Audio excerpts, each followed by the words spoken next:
मैं पहले तो यहाँ पर उपस्थित सभी सम्मानित पत्रकार बंधुओं का हृदय से आभार व्यक्त करूँगा कि आप लोग यहाँ पहुँचे और मुझे बात रखने का मौका दिया। मेरे साथ बीती 13 नवंबर को बाजपुर पुलिस ने अत्यंत अमानवीय अत्याचार और क्रूरताएं की हैं।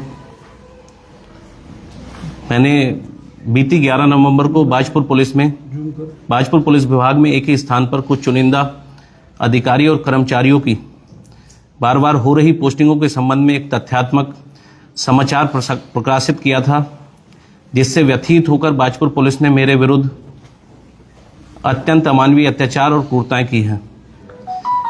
11 नवंबर को खबर चलने के एक दिन बाद ही 13 नवंबर को मेरे घर भारी पुलिस बल, पीडब्ल्यूडी की सहायक अभियंता व जेसीबी मशीन के साथ बिना किसी सूचना के मेरे घर ये लोग पहुंचे और इन लोगों ने मेरे घर की जबरन तोड़फोड़ की।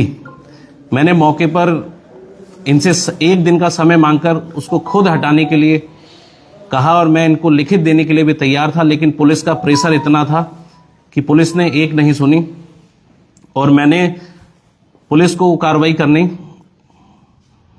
पुलिस ने अपनी कार्रवाई करनी शुरू कर दी। तो मैं अपने उस पूरी कार्रवाई का अपने मोबाइल फ़ोन से ही घटना का वीडियो बना रहा था। तभी अचानक एसएसआई जसविंदर सिंह ने मेरे हाथ से मेरा मोबाइल छीन लिया और मुझे जेसीबी मशीन के आगे पुश करने लगा। एक नहीं, दो नहीं, तीन बार उसने मुझे जेसीबी मशीन के आगे पुश किया और उसके बाद ये सभी पुलिसकर्मियों ने मुझे आतंकवादियों की तरह धक्के देकर पुलिस वाहन में बैठाकर घर से कोतवाली बाजपुर ले गए, जहां मेरे विरुद्ध मनगढ़ंत व एक फर्जी मुकदमा दर्ज किया गया। उसके बाद शाम होते ही मुझे 6-7 बजे के आसपास बन्नाखेड़ा चौकी ले जाया गया, जहां मेरे साथ अत्यंत अमानवीय अत्याचार और क्रूरताएं की गई। मुझे बन्नाखेड़ा चौकी ले जाकर हवालात में बंद किया गया। थोड़ी देर बाद ही मुझे हवालात से निकालकर रिपोर्टिंग रूम में ले जाया गया, जहां पर मेरे साथ दोराहा चौकी इंचार्ज जगदीश तिवारी, दरोगा प्रहलाद बिष्ट ने उल्टे सीधे सवाल पूछने शुरू किए कि हमें जानकारी मिली है कि तुम्हारे पास पुलिस और सरकार के खिलाफ एविडेंस है। मैंने कहा सर, मेरे पास ऐसा कुछ भी नहीं है, कि आप अपनी जीमेल आईडी और मोबाइल का पासवर्ड बताइए। मैंने कहा सर, ये मेरी प्राइवेसी है, मैं नहीं बता सकता। बस इतना कहने के बाद ये मुझे रूम से निकालकर हवालात में ले गए, जहां इन्होंने हवालात में ले जाकर मेरे हाथ पर पहले 3 पटे मारे। उसके बाद हवालात छोटा है इसलिए वहां ये लाठी और डंडे ठीक से चला नहीं पा रहे थे, जिसके बाद ये मुझे हवालात से निकालकर पीछे इंचार्ज के निवास रूम में ले गए, जहां इन्होंने मेरे साथ अत्यंत अमानवीय अत्याचार और क्रूरताएं की। मुझे नीचे लेटाकर मेरे पैरों के तलवों में लाठी डंडों से प्रहार किए गए।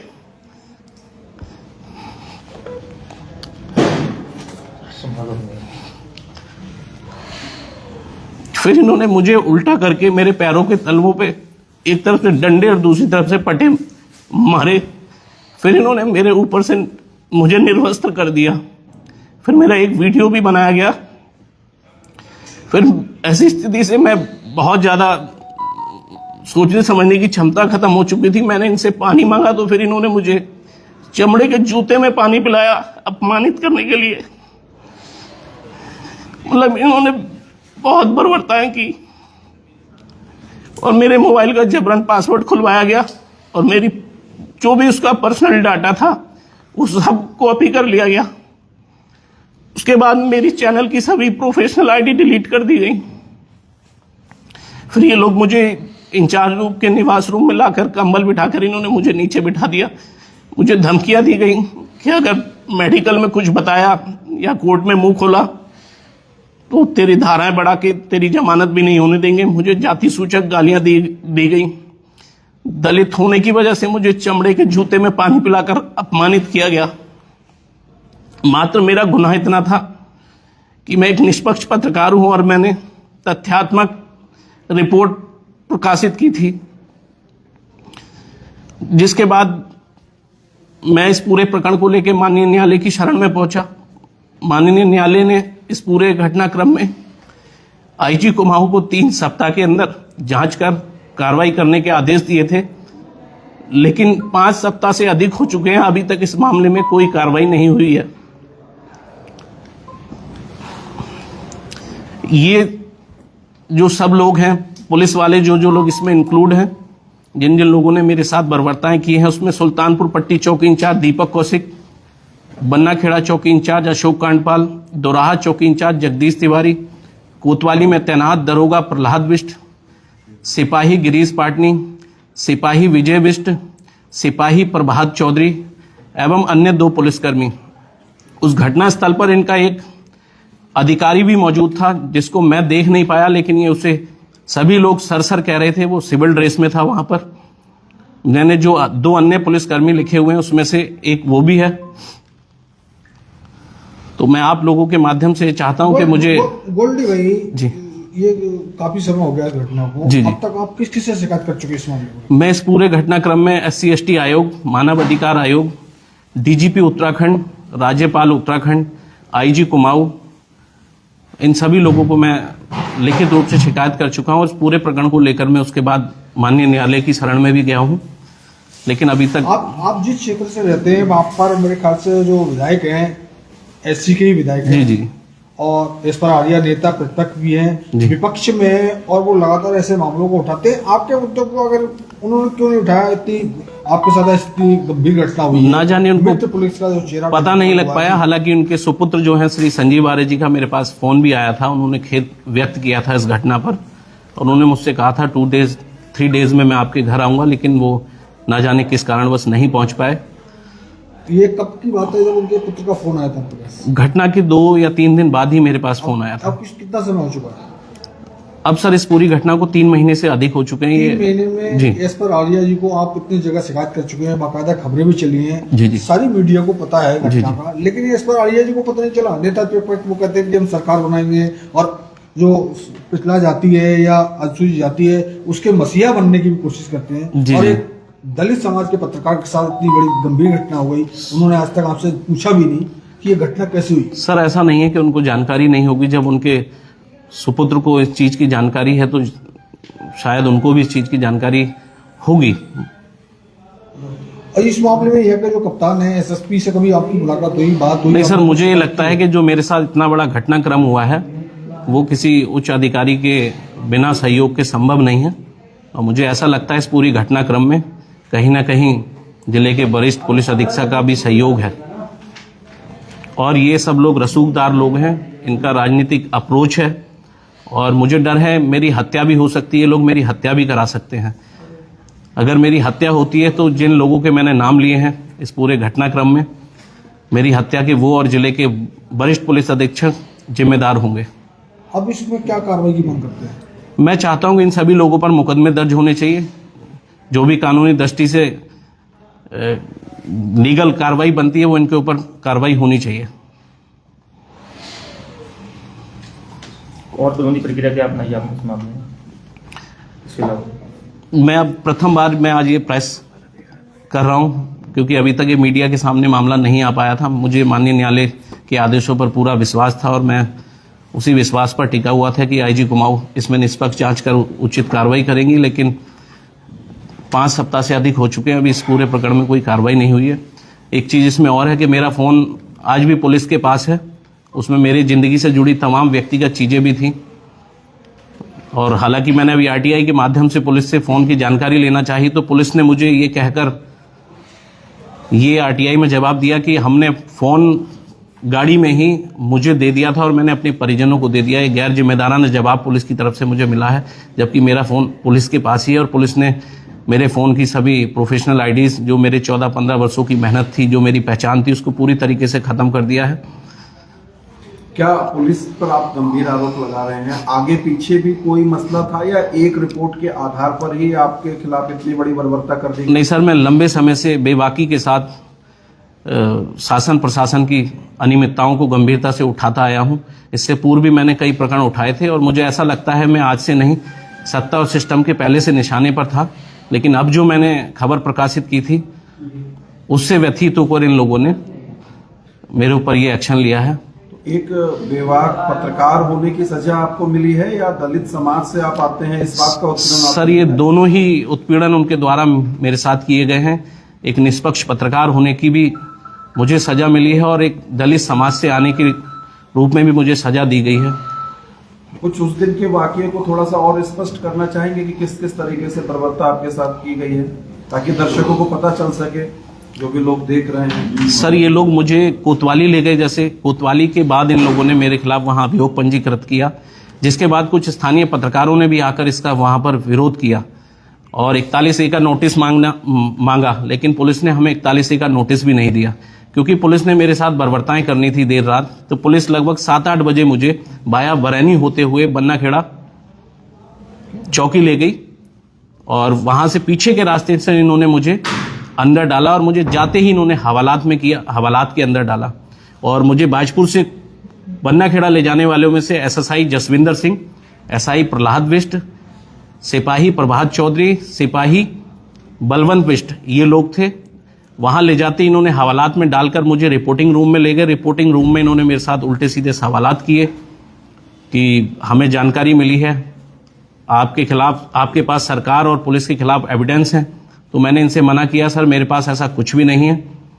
तो इन्होंने मुझसे जबरन मेरे मोबाइल का पासवर्ड और जीमेल आईडी का पासवर्ड मांगने की कोशिश की। तो मैंने कहा सर ये मेरी प्राइवेसी है, मैं ये आपको नहीं दूंगा। फिर ये लोग मुझे हवालात में ले गए। हवालात में इन्होंने मेरे हाथ पर 2-3 पटे मारे। उसके बाद ये मुझे पीछे चौकी इंचार्ज के निवास रूम में ले गए, जहां पर सुल्तानपुर पट्टी चौकी इंचार्ज दीपक कौशिक, बन्ना खेड़ा चौकी इंचार्ज अशोक कांडपाल, दोराहा चौकी इंचार्ज जगदीश तिवारी, कोतवाली में तैनात दरोगा प्रहलाद बिष्ट, सिपाही विजय बिष्ट, सिपाही प्रभात चौधरी, सिपाही गिरीश पाटनी ने मेरे साथ ये सब अत्यंत अमानवीय अत्याचार किए। मुझे ले जाके वहां नीचे लिटाकर मेरे पैरों के तलवों में लाठी डंडों से प्रहार किए। फिर इन लोगों ने मुझे उल्टा करके मेरे दोनों पैरों को पकड़ लिया, एक तरफ से पटे और दूसरी तरफ से डंडे मारे गए और पटे और डंडे मारे गए मेरे पैरों के तलवे में। फिर इन लोगों ने मेरे ऊपर के वस्त्र उतारे, वस्त्र उतारकर मेरा एक वीडियो भी बनाया और मौके से वो वीडियो किसी को भेजा भी गया, लेकिन मुझे ये नहीं पता कि वो वीडियो इन लोगों ने किसे भेजा। मौके से वो वीडियो उन्होंने किसी को भेजा भी है। उसके बाद इन लोगों ने, मैंने जब पानी मांगा तो उन्होंने जबरन मुझे चमड़े के जूते में पानी पिलाकर अपमानित किया और जाति सूचक गालियां दी कि साले चमार, अगर अब तूने पुलिस के खिलाफ कोई खबर चलाई तो तेरा इससे भी ज्यादा बुरा हाल करेंगे। तो जो भी ये कृत्य कर सकते थे मेरे साथ, इन्होंने सारे। ये पूरी बर्बरता के समय क्या कुछ कह रहे थे कि क्या इसमें सरकार, प्रशासन या कोई नेता भी इन्वॉल्व है, इस तरह की कुछ भी संभावना आपको नजर आई? नहीं, जब ये कोतवाली मुझे लेकर आए थे तब मैंने SSI जसविंदर को ये कहा था कि भाई साहब आप ये ठीक नहीं कर रहे हो। तो उन्होंने मुझसे कहा कि भाई ऊपर से प्रेशर है, हम इसमें कुछ नहीं कर सकते। अब ना जाने ऊपर से किसका प्रेशर था, किसके प्रेशर में आके ये लोग ऐसा काम कर रहे थे। आपको क्या लगता है किसका प्रेशर होगा? प्रशासनिक प्रेशर है या सरकार का प्रेशर? बस सरकार का तो मैं नहीं कह सकता, कहीं ना कहीं प्रशासनिक प्रेशर हो सकता है, लेकिन मैं श्योर नहीं हूं कि आखिर वो प्रेशर वाला व्यक्ति कौन है जिसने इनको प्रेशर किया या जिसके मार्गदर्शन में इन लोगों ने मेरे ऊपर कार्रवाई की है। अब आगे आप क्या डिमांड करना चाह रहे हैं? आगे मैं ये डिमांड करना चाहता हूं कि इन सभी लोगों के खिलाफ मुकदमे पंजीकृत होने चाहिए और जो भी वैधानिक कार्रवाई है वो होनी चाहिए इनके खिलाफ। इस पूरी घटना से आपके परिवार पर किस तरह का असर पड़ा? सर मेरा परिवार तो बहुत बुरी तरीके से, जब ये लोग मुझे कोतवाली से रात को इन लोगों ने गायब कर दिया तो मेरी माता जो बुजुर्ग अवस्था में है वो सारी चौकियों के चक्कर काट काट कर कभी इधर से भगाना, कभी उस चौकी भेजना, कभी उस चौकी भेजना, वो सारी रात सोई नहीं। उनका स्वास्थ्य भी रात को खराब हो गया था। और दूसरे दिन जब मुझे पुलिस ने कोर्ट में प्रेजेंट किया है तो कोर्ट में भी मुझे अतीक अहमद अंसारी की तरह प्रेजेंट किया था, जैसे मैं कितना बड़ा हिस्ट्री सीटर और क्रिमिनल व्यक्ति हूं। जबकि वहां काशीपुर कोर्ट में लॉयर भी कह रहे थे कि आज कोर्ट में इतनी फोर्स क्यों है, यहाँ इतनी पुलिस क्यों है। मतलब हर तरीके से मुझे आर्थिक, मानसिक, व्यावसायिक और शारीरिक रूप से चोट पहुंचाई गई ताकि मैं इनके खिलाफ खड़ा ना हो सकूं। आपके साथ जिस तरह से ये बर्बरता हुई है उसको लेकर के आपने कुछ सामाजिक संगठन, राजनीतिक संगठनों से बातचीत की? नहीं, अभी तक तो मुझे ऐसी मैंने किसी से बातचीत नहीं की थी। मैं माननीय न्यायालय की शरण में पहुंचा था और मुझे पूरा विश्वास था कि न्यायालय के आदेशानुसार कार्रवाई होगी, लेकिन IG कुमाऊं को 5 सप्ताह से अधिक हो चुके हैं, अभी तक इस पूरे प्रकरण में कोई भी कार्रवाई नहीं हुई है। आप जिस तरह से अनुसूचित समाज से आते हैं, तो अनुसूचित समाज के बहुत सारे संगठन हैं, उन संगठनों का क्या रूप है? मेरा संगठनों से भी अब निवेदन है कि मुझे न्याय दिलाने में मेरा सहयोग करें, मेरी इस आवाज़ को बुलंद करें। मेरे साथ एक दलित होने के नाते बेहद अत्याचार और क्रूरताएं की गई हैं। आपने कहा कि ST/SC आयोग या मानवाधिकार आयोग या सरकार के अधिकारियों तक भी आपने पूरी बात पहुंचाई है, उधर से कोई कार्रवाई हुई किसी जी, आयोग की ओर से? SC/ST आयोग ने एक पत्र जारी किया था इनको पूर्व में, तो उसका SC/ST आयोग को इन्होंने कोई जवाब नहीं दिया था। हालांकि उधम सिंह नगर SSP को उन्होंने नोटिस जारी किया था। उसके बाद एक और नोटिस जारी हुआ है, लेकिन उसके बाद भी कोई कार्रवाई अभी पुलिस के द्वारा नहीं की गई है। आपने प्रेस नोट में लिखा है कि आप माननीय प्रधानमंत्री जी और माननीय जी, मैं मुख्यमंत्री के साथ साथ जनता से अपील कर रहे जी, हैं मैं प्रदेश के कि आपके मुख्यमंत्री बातों और देश के प्रधानमंत्री से हाथ जोड़ के विनती करता हूं कि मुझे न्याय दिलाया जाए, और मैं देश और प्रदेश के सभी जनप्रतिनिधि और सभी ST/ST और OBC संस्थाओं से भी ये निवेदन करता हूं कि मेरे इस मुद्दे को उठाया जाए और मुझे न्याय दिलाने में मेरी मदद करें। एक वीडियो आपने जारी किया है, उस वीडियो में आप कह रहे हैं कि सुखवंत की तरह आप भी आत्महत्या कर सकते हैं। जी बिल्कुल, अगर सिस्टम मुझे न्याय नहीं देता तो फिर लास्ट रास्ता वही है, क्योंकि मैं हर एक चीज को फॉलो कर रहा हूं। अभी मैं हाई कोर्ट गया हूं और मुझे सुप्रीम कोर्ट जाने की जरूरत पड़ी तो मैं सुप्रीम कोर्ट भी जाऊंगा, लेकिन जब कुछ नहीं बचता तो फिर उसके बाद सुखवंत की तरह मुझे भी अपनी जीवन लीला को समाप्ति करना पड़ेगा। क्या इससे समस्या का हल हो जाएगा? सब इतना तोड़ चुके हैं ये लोग, इतना मार चुके हैं, मतलब मेरी आत्मा को अंदर से ये लोग पूरी तरह से इन्होंने आत्मा को झकझोर दिया है। इतना अत्याचार किया इन लोगों ने।